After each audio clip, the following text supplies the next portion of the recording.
Bonsoir, bienvenue sur ce 14e épisode d'Ask Omar. Aujourd'hui, je vais répondre à une question où on m'a demandé est-ce que c'est bien de vomir après un effort physique?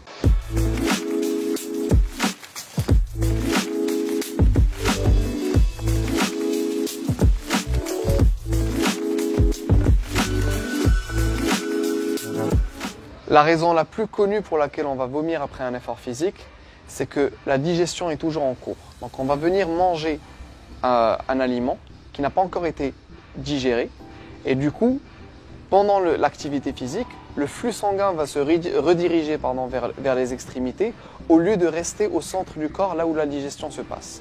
Donc le cerveau va reconnaître cette nourriture dans l'estomac comme étant un surpoids dont il va vouloir se décharger afin de s'acquitter de ses tâches.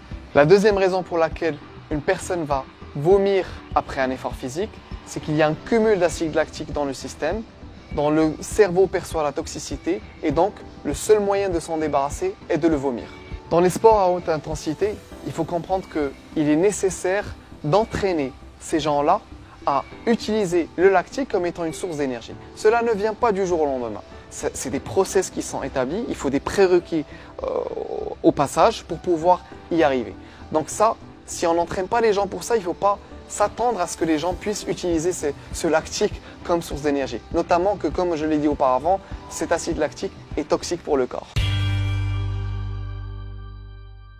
Venir célébrer ces vomissements et encourager ces vomissements comme étant une preuve d'effort physique important, comme étant une preuve que la personne a donné tout ce qu'elle avait dans le ventre, est juste irresponsable. Encore une fois, on en revient à la culture du gym. Je comprends que chaque gym ait sa propre culture.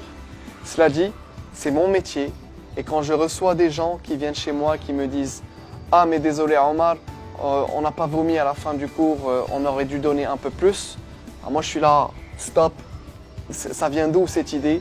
Et on m'explique et à la fin je me retrouve à rediriger, à réexpliquer certains points. Et je sais que c'est un phénomène qui est assez courant. Donc s'il vous plaît, arrêtez avec ça. Vomir après un effort, ça peut arriver occasionnellement si on a un peu dépassé les limites. Ça peut arriver 1-2 fois par an, ça peut arriver. Mais de là à en faire un phénomène de culture qui est non seulement encouragé mais célébré, je dis non. Merci d'avoir suivi cet épisode. Je vous invite à laisser des commentaires ou si vous avez des questions, n'hésitez pas à les partager. Sur ces capsules, j'essaie d'être le moins technique possible. Donc si vous avez besoin d'explications un peu plus poussées, n'hésitez pas à me demander ça en commentaire. Je me ferai un plaisir d'y répondre. Et d'ici là, je vous dis à la semaine prochaine avec un nouvel épisode.